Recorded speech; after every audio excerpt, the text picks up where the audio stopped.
Hello, I'm Dr. Scott Wadier. And I'm Tommy Welling, and you're listening to the Fasting for Life podcast. This podcast is about using fasting as a tool to regain your health, achieve ultimate wellness, and live the life you truly deserve. Each episode is a short conversation on a single topic with immediate actionable steps. We cover everything from fat loss and health and wellness to the science of lifestyle design. We started Fasting for Life because of how fasting has transformed our lives, and we hope to share the tools that we have learned along the way.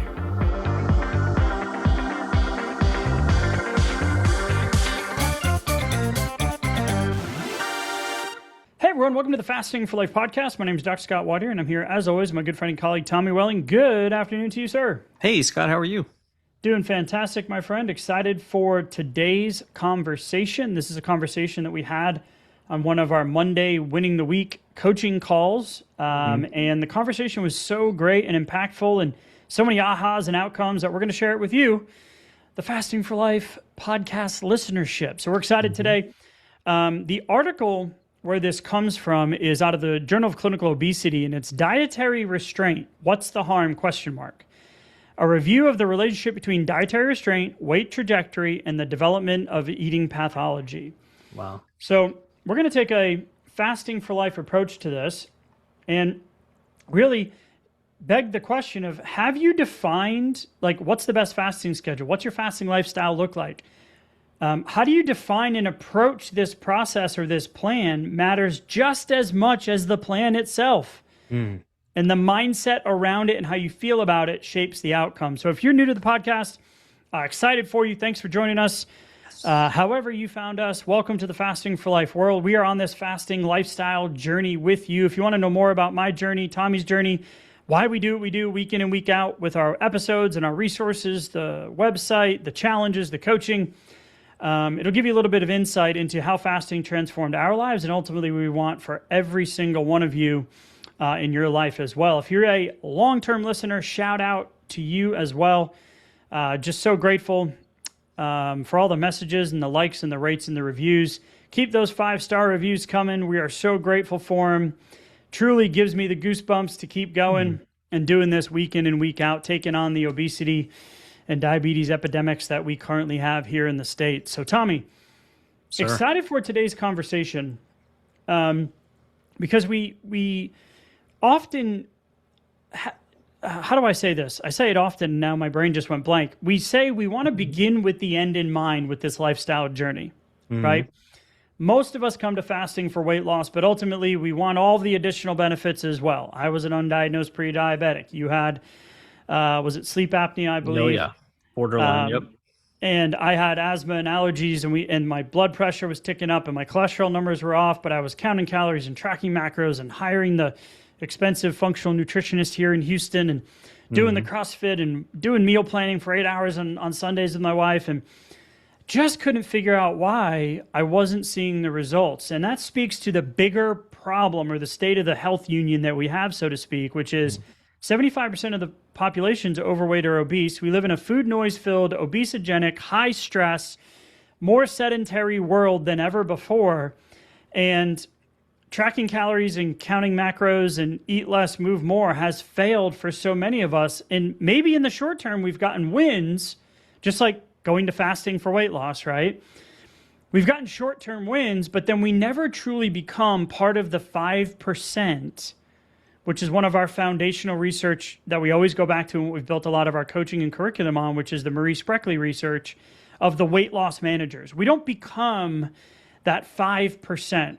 We become the 95%, which is we lose a little bit of weight, but then life gets in the way, stress gets in the way, our old habits and patterns get in the way, and then ultimately we fall off and then we have to restart, right? Yeah. And that's not what we want.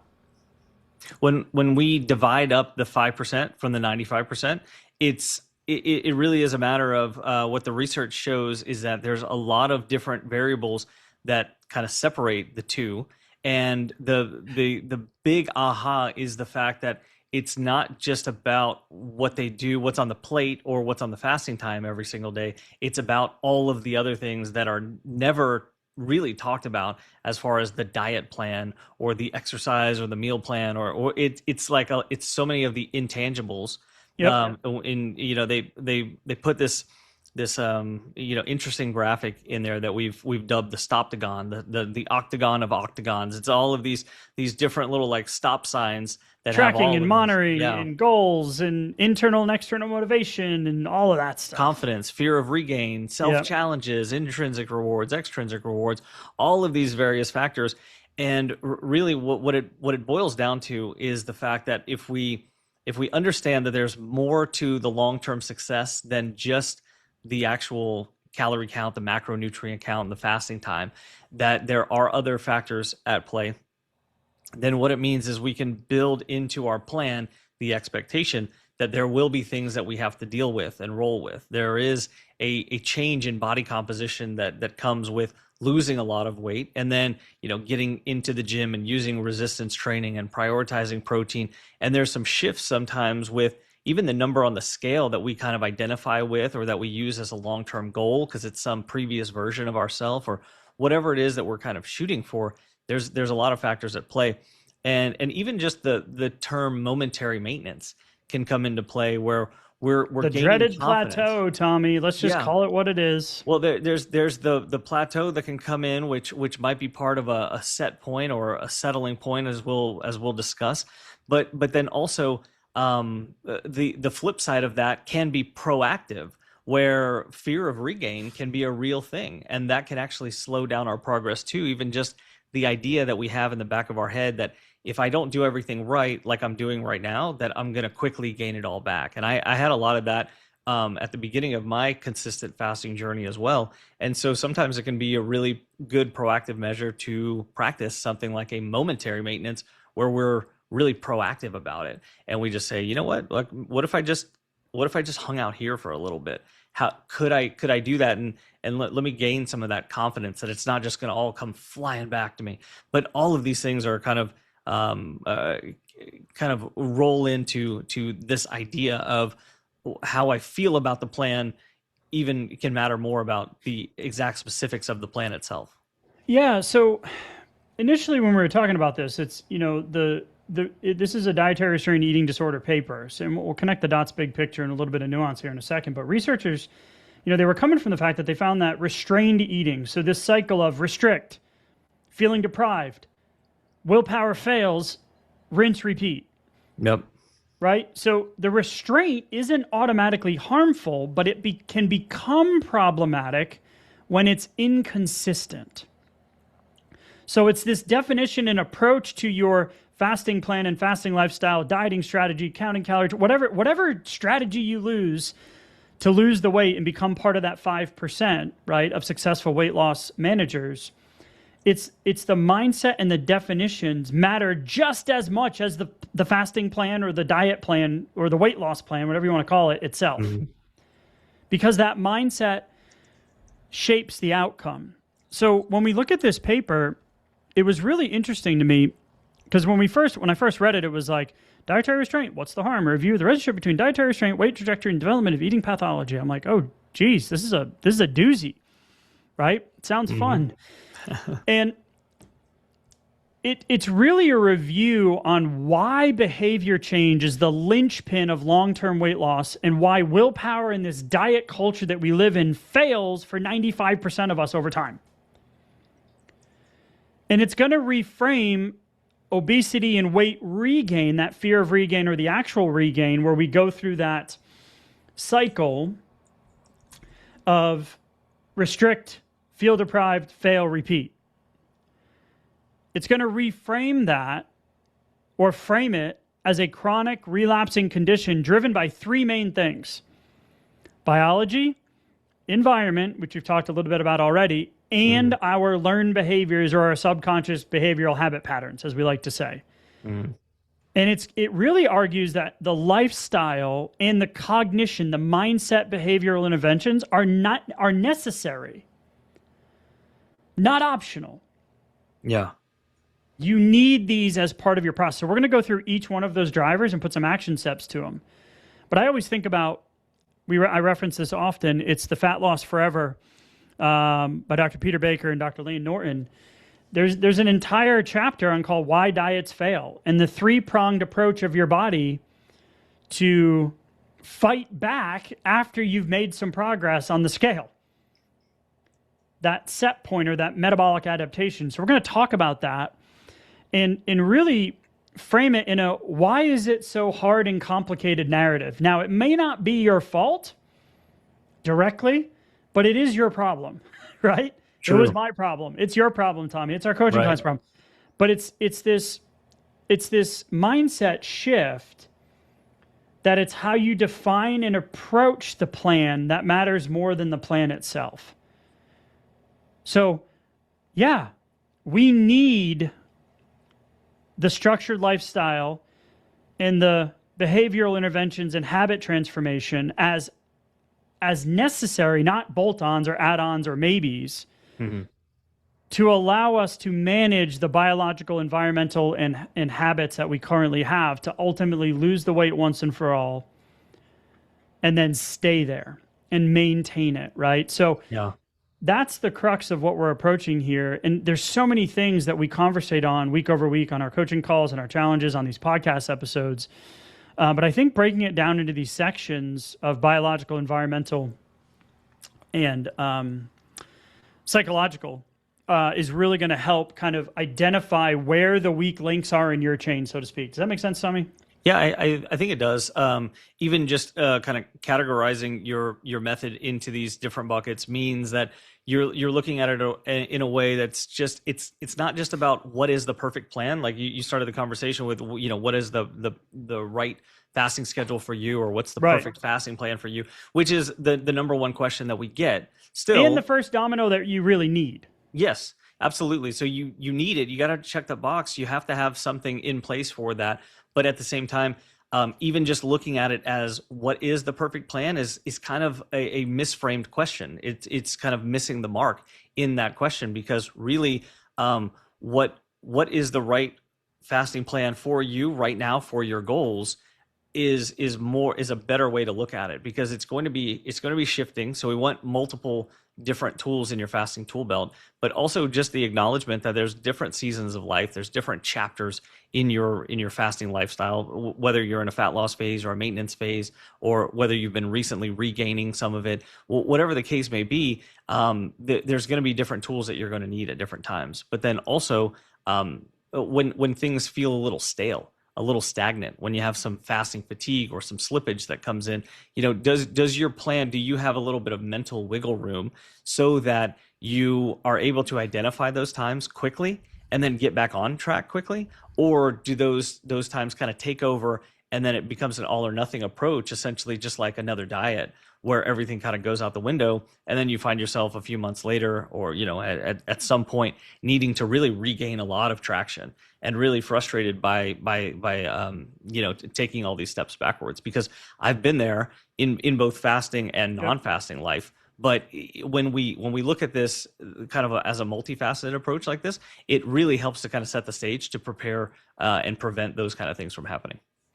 So the revelations, or the important conclusions that came out of this in really using the restraint, right, without the negative input or the negative backfire, right?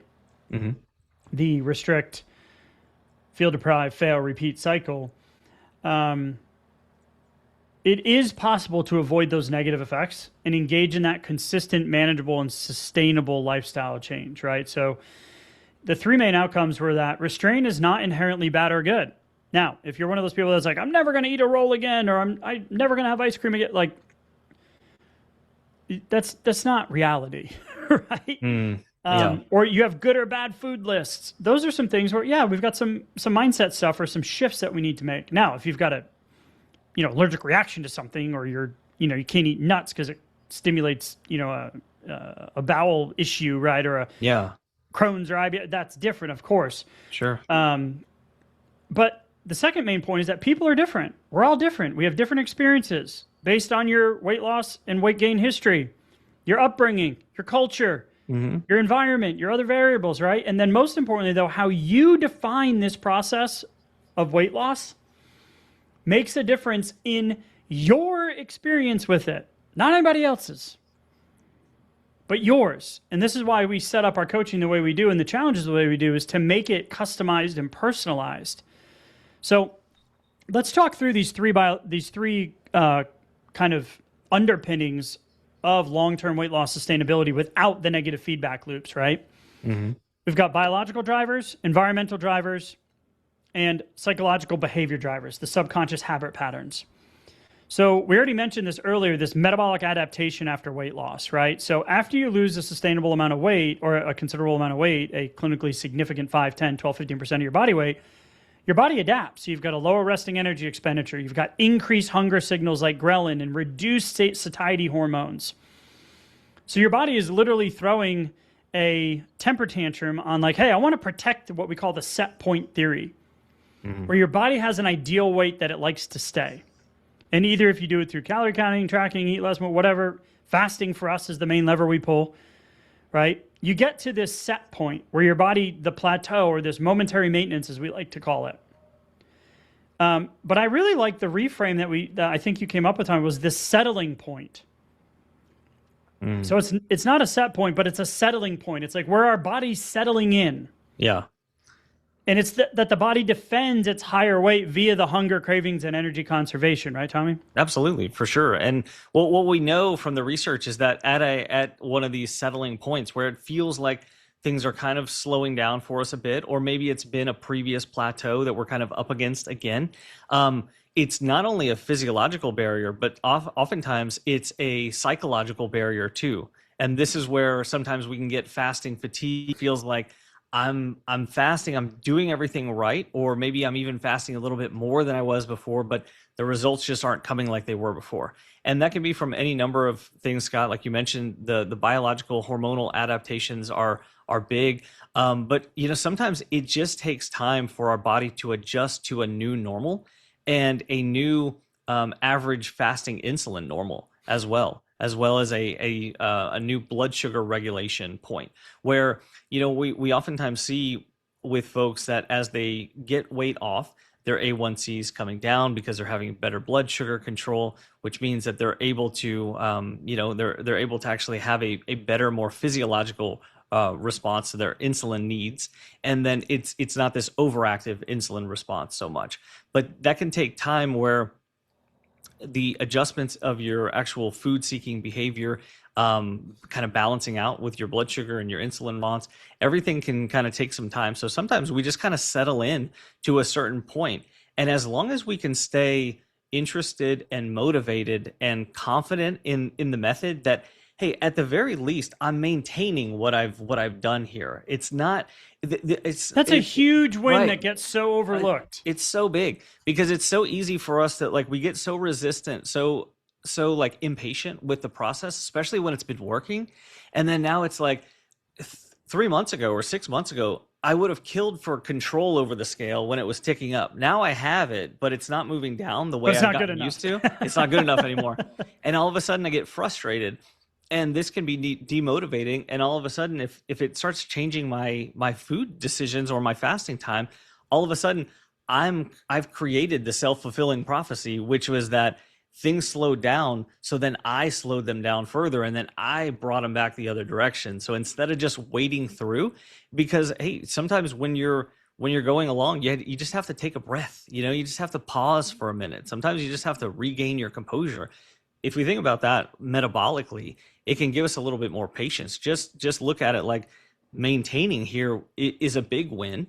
And sometimes my body just needs to catch up. And this is some of the time when body composition, doing some measurements can be helpful. It can be helpful to get a few, points of feedback that aren't related to the scale. When you hit this settling point or this plateau or this momentary maintenance and the things you were doing, aren't working anymore, there's two things that typically come up in here is like fasting fatigue.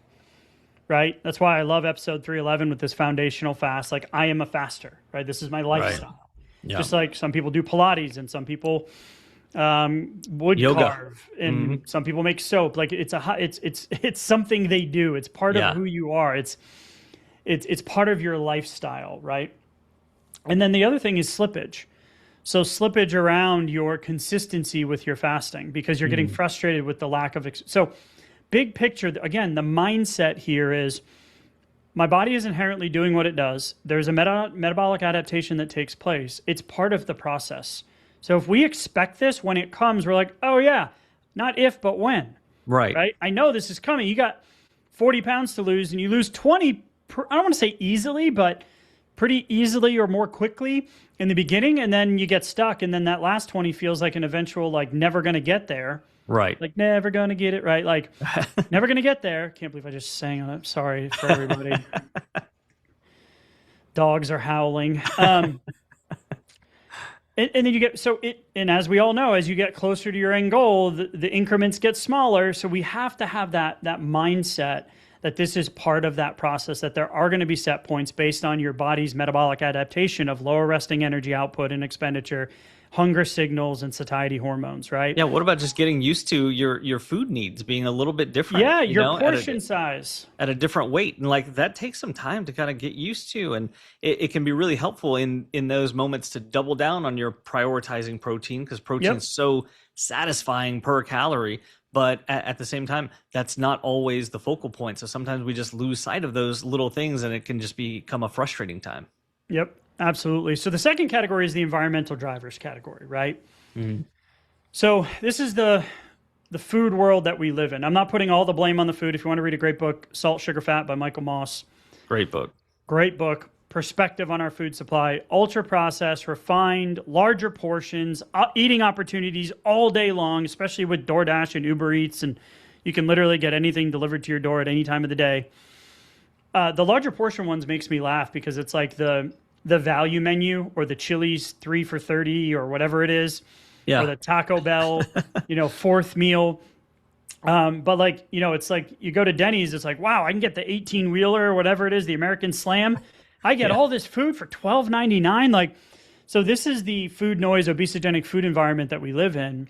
So again, it may not be your fault, but it is your problem because we live in this world. And then the secondary environmental driver is that we're more sedentary than ever before. Driving, desks, screens. I don't know about you, but like, I hate notifications. Like, we're connected 24/7. Back in the day, I used to go to work and come home and I'd have 3 messages on the answering machine. People left me messages, giving me a phone call. Mm-hmm. Now they can call you, text you, hey, I sent you an email, and then they send you the text, and I left you a voicemail, but here's the text message to tell you I left you a voicemail, and here's the world news and the blah, blah, blah, blah. All right. Right? So these are the environmental drivers that will cause us to drive our behavior. And when you're stressed out and you're underslept and you're overstimulated, what do? Well, we typically go into that very convenient food environment that we live in. Sure. There was a great marketing initiative during the Super Bowl. My son just started playing football, flag football. So, Dad, let's watch the Super Bowl. I'm like, okay, great. My team happened to be in it. I was like, yes, let's watch the Super Bowl. I don't get a lot of time to watch football on Sundays, right? I don't typically ever sit down and watch a full game. Didn't even get to sit down and watch the full Super Bowl. Had to put the kids to bed. But there was a marketing, I think it was Matthew McConaughey and maybe Uber Eats or one of the food services where it was like, I think that's right. Yeah, the Super Bowl ads aren't about selling food. It's about football. And then he's like, no, let's cut to the chase. It's about food. All right. Like, that's a great marketing strategy. But that's the world that we live in. So this environmental drivers, stress in the food environment is a big component of long-term sustainability. So it's the restrict, feel deprived, fail, repeat. And it's easier to repeat more now than ever, if that makes sense. Yeah, it certainly does. And like when we're talking about the environmental factors, that's a lot of times what that's just another one that we don't necessarily think about with respect to our long-term plan. Because if you just think about that chronic stress exposure and our sleep habits in and of themselves, like we just did a recent podcast last week on how just a small change in a 2-hour difference in the timing of your last meal, the timing of your dinner, and how big of a difference that makes in your cardiometabolic output and cardiometabolic risk your factors. Sleep and your hunger hormones the next day and all. Yes, that consistent fasting efforts. Right. And so that difference right there is enough to account for 20 to 30% of your insulin resistance the following day, because it determines the quality of your sleep and your sleep efficiency. So that lever right there, which is one that's in almost no like maintenance or diet plan or, fasting plan, long-term maintenance kind of thing, just protecting your sleep and making sure that it's as good as possible. Because when it's not, maintenance is the stretch goal. It might not even be quite possible possible to really maintain fully after a couple of bad nights sleep like that. Yep. So even just that one environmental driver is such a big determinant of long-term success or not. And if you stack together a whole bunch of sleep failures like that, then again, the stretch goal might be maintenance. And so if you're expecting fat loss, but you're getting maintenance or maybe a slow regain, but it's during one of those times when you just don't have any control over your sleep, then that should be the expectation right there. And if expectation and reality don't quite match up, then that can be a real problem. Yep. The third bucket, this is the psychological, mindset, behavioral, subconscious habit patterns, default behavior patterns. We call them the fasting types, right? Are you a gratuitous grazer, a fasting freelancer, or a weekend warrior? But it's these habit loops around snacking, emotional eating. We like to call it your relationship with food, your evening grazing, your social food cues. Do you have a yes problem? Right? Are you saying yes to too many invitations and external environments that you're not comfortable in, that you're not confident in around food, right? It's this all or nothing mindset when it comes to I'm either on or off dieting. I'm on or off with my fasting, right? This perfectionism. Oh, I blew it, so I'll just start again on Monday. I'll start again next week. I'll start again next month. That type of mindset thinking. And then comes into the internal kind of the way we perceive ourselves, our identity is the weight stigma, the shame, the guilt shame cycle, the restrict, deprivation, fail, repeat cycle. That's going to paradoxically drive more of the behavior. That's that negative feedback loop that we want to avoid. So the paper in this instance clearly shows that structured nutritional changes, right? So fasting, food choices, and shifting your patterns combined with increased movement, monitoring in some way, right? So tracking your fasting timers, your steps, your weekly weigh-ins, right? That's a huge component of core mechanism of success. Some level of accountability there. And then that last piece, which is the follow-up and accountability, which mimics Maurice Breckley's groundbreaking research, right, with this weight loss managers, is this regularity of follow-up and accountability versus one-off advice, versus going to AI or going to your doctor or going to your friend, and you have this one conversation, and like, you know what? I'm going to do a juice fast. And you're like, oh, okay. Right? Like, yeah. The next shiny, so those one-off advice situations really fall into this lifestyle intervention component, right? Nutrition here, Tommy, is huge. Yeah, when we have inconsistency, it really leads to us feeling like we're on or we're off, or we're kind of hopping in and out. We have 1 foot in, 1 foot out, hot, cold.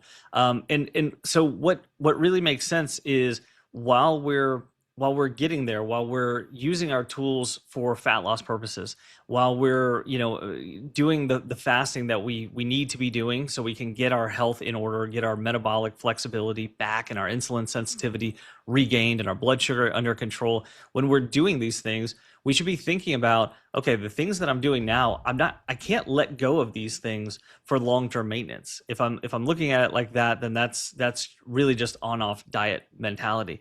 So what I need to be thinking about is, how can I make these long-term changes? How can I make these sustainable for me and feel good long-term without feeling overly deprived? And so when it comes to food choices in particular, that really means, like, when I'm having a nutrition opportunity, it's not just about having smaller meals because they have less calories. It's really about having good, solid nutrition in a way that I'm going to be eating when I'm in long-term maintenance too, which is one of the reasons why we love, whenever we're doing an OMAD, shooting for about 40 to 60% of our daily caloric needs, because guess what? If we're having one meal, and the long-term sustainable way to do it might be having 2 meals roughly broken up into 50-50 as far as our nutrition needs go, then let me practice this one meal being about half of my nutrition needs and getting a good, 30 to 40% optimally of my macronutrients, my calories from protein during that meal, because that means that metabolically I'm optimizing my food choices in a way that I can bring with me to long-term maintenance. I don't have to change that. And I'm already developing that tool during my fat loss phase. And so when we're thinking about it that way, then there's really no chance for us to be looking at this as, I'm going to let go of all my tools for long-term success because I won't need them anymore. These are diet tools. And I think that's part of the issue, at least with kind of our generation and older generations, where we used a lot of tools. There were a lot of food products and supplement kind of things. Weight Watchers and all the like. Stuff that we had to bring in, and we had to use these things, and they were diet tools. And then the idea was always, okay, well, probably at some point I won't need those tools, so I'll let them go. And so then I can just do whatever I need to once I've lost the weight, right? Yep. But how we want to think about this is an adaptation, because you should always bring fasting in with your lifestyle. You should just adapt it a little differently when you're in maintenance versus in fat loss. Yep. So what else the paper said? So we just talked about lifestyle intervention components, right? The second one is really the cognitive side, right? The CBT type side, which has been one of the truly only founded research-backed programs or systems out there to help when you do fall into the category of an eating disorder or a diagnosable pathological type situation. CBT, this cognitive piece, is such a strong is the research-backed way to approach that, to get help, to help create that long-term balance, right? So we're not going to go that far down, but there's still some things that were identified in the paper that apply to all of us, like identifying your triggers and your high-risk situations, right? Looking at this mental mindset piece of restructure that, where you have challenging overeating thoughts and these stories and narratives that you tell yourself. I'm an emotional eater. No, you have a habit of emotional eating, right? Yep. And then the problem-solving component, which is the stimulus control. So protect your inputs, change your environment, clear out the crap out of the pantry. Don't buy the ice cream if that's your go-to thing at night. Removing yourself from that environment short term and putting some, strategies in place when you have the stress and the emotions that come up that you typically go to food. Having some things in place, like a goal clarity exercise or an if, when, then exercise. If this happens, I'm going to do this instead of going to food. I'm going to go for a walk. I'm going to phone a friend. I'm going to play some music. I'm going to knit. I'm going to get some dopamine somewhere else. Right. That is huge in the mindset component of managing these stalls and unmatched expectations when the scale isn't rewarding you, right? Absolutely. What I found to be a good leverage point for myself with some of these food choices for some of those trigger foods when I first got into consistent fasting was raise the standard in a way that like you could allow yourself the food. Like for me, one of them was pizza, another one was ice cream, like allowing yourself a way to, enjoy these foods. One of mine was peanut butter. Peanut butter. Okay. So yeah, I mean, that's a big one too. So, I'll just have a spoonful. Yeah. Okay. Yeah. Okay. But it's right there. It's readily available. Taser on the lid. Go ahead. Yeah. So, when it comes to like pizza for me, what I did was I said, okay, I'm going to allow myself pizza, but I'm going to bring it in. I'm going to make it myself. So then it's less easy to just access. For a few dollars and a few minutes, I could access it before, but now it takes some time and some more expense and some planning ahead of time. But the quality, the reaction from my body is going to be much better. My physiological response better. Control over the scales better. I'm going to feel better. Yep. I'm not going to feel the same way as the fast food pizza. And then at the same time, it's harder to get. So there's more of a barrier, and then it's also serving my long-term goals. And I did the same thing with ice cream, which was, at some point way back, we would just buy some at the grocery store. Like every week we would just, or maybe every couple of weeks, we would just buy a little bit. And so then just saying like, no, I'm never going to get ice cream from a normal grocery store run again, means that if I really wanted some, I could just go get some. But even that would typically not really happen. And so just the normal like limiting of the frequency and how often it actually happened was one of those limiting factors that allowed me to kind of take a step back and then put that together with salt, sugar, fat. Just reading salt, sugar, fat, and understanding why some of my food choices were somewhat subconscious rather than just the things that I really wanted and had like conscious control over, was very eye-opening too. So when you put these things together with some long-term perspective over your plan and what may or may not be a factor in your plan, it's not just about the calories and the macros and the fasting time, then we can start building together a plan that really works for long-term sustainability. Yep. And the last big kind of category that the paper really outlined was, this is something we talk so much about: the tools and the skills you use to skills and the tools you use to lose the weight. I'm not going to try it again. Yeah. Are the same skills and tools you will use to maintain them. Yes. So weight maintenance uses the same skills and tools as weight loss, but requires that ongoing support, that monitoring. It's looking at this, lapses are expected and manageable. They're not failures. And the identity shift, which is clear in Marie's Spreckley and her team's research, which was this identity shift, these core value shifts that take course over the 2 to 3 years, where we see most people fall back in the 95% of people that put the weight back on. It's a shift from I'm on a diet or I'm dieting, or I'm a faster or I'm fasting, to this is how I live now. I have a fasting lifestyle, right? And that speaks to exactly what we want ultimately with what we do with the podcast and our coaching and our training and resources and challenges. We want you to shift into that intuitive eating, fasting machine and get rid of that dieting mindset and get off that dieting roller coaster forever. So now I want to kind of really just, as we wrap up today, Tommy, is how does this fit into the fasting, our lexicon and our fasting lifestyle? There's really like simple defaults or foundational things. And we talked about, foundational fasting on episode 311 and episode 125, willpower, won't power, want power, why willpower fades and why it's about habits. But like simple things like defaults. I don't eat before X or after Y, just like we talked about on last week's episode. Yeah. That's going to simplify your decision fatigue and that environmental bucket exposure. And it also aligns with the stimulus control, fewer eating occasions, fewer trigger opportunities with that emotional food relationship. And then we can talk about fasting as that metabolic plus psychological intervention, where it's going to address your body's set point or settling point, right? Your body's desire to protect the weight, the survival mechanisms.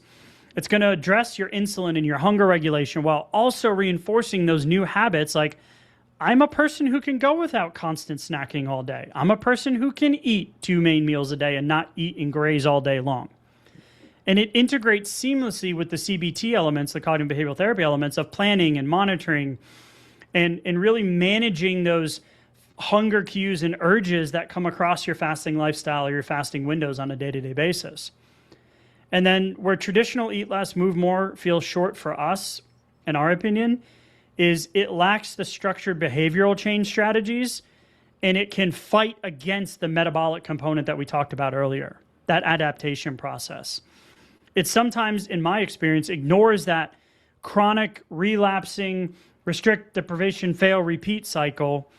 And the article really reframes this in a way like, we got to play the long game and we got to expect that there are going to be these struggles.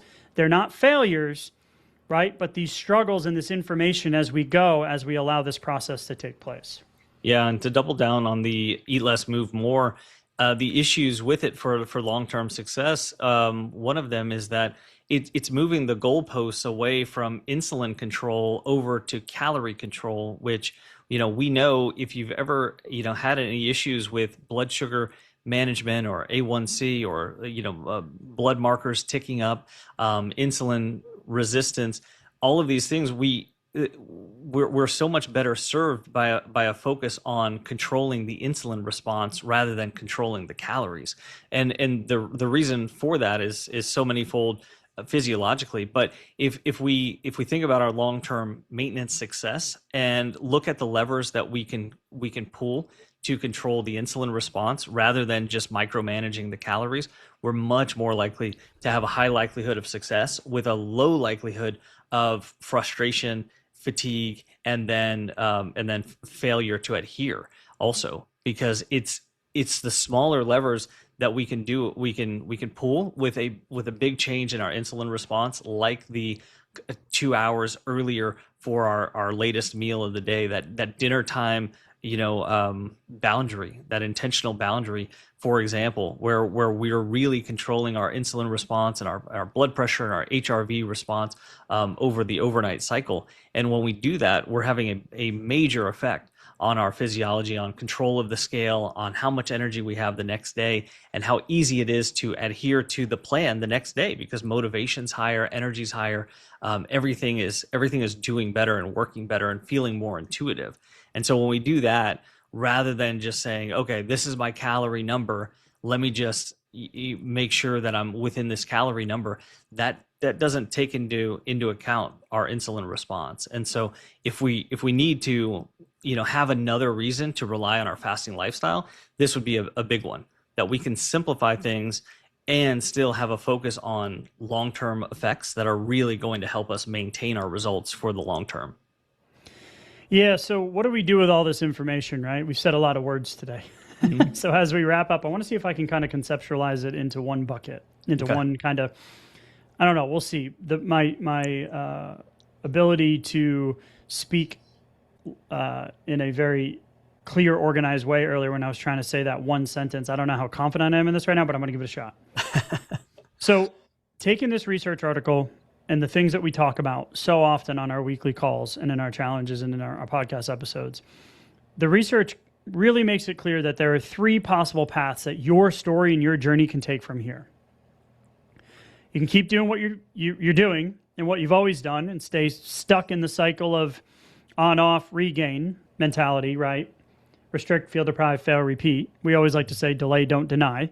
Mm-hmm. You can tighten the screws with more harsh self-talk and dieting mindset mentality and willpower and increase your risk of falling off the wagon and burnout and defaulting back to those eating struggles in your relationship with food. Mm-hmm. The white knuckle. Yep. Or you can step into a more structured, less pressure-filled, sustainable, like restraint, delay, don't deny, that protects your health, supports your metabolism, and actually fits your lifelong term goals. So your action step coming off this episode, Tommy, go back and listen to it again if you need to, is to choose that third path on purpose. Pick one simple, sustainable behavior or mindset shift from today's episode, commit to it for the next week, and then join us next week on the next episode. How'd I do, Tommy? Yeah, I think that was great. Nice dismount. Great. Well, man, heavy lift, but a great conversation. Hopefully it landed. Hopefully it's actionable for y'all. Reach out if you need us in any way. Head to the show notes, grab the Blueprint to Fasting for Fat Loss, join one of our upcoming challenges. Send us a message if you got questions. We try to get to all of them in a realistic timeline to reply. But Tommy, as always, man, I appreciate the conversation, and we will talk soon. Thank you. Bye. So, you've heard today's episode, and you may be wondering, where do I start? Head on over to thefastingforlife.com and sign up for our newsletter, where you'll receive fasting tips and strategies to maximize results and fit fasting into your day-to-day life. While you're there, download your free Fast Start guide to get started today.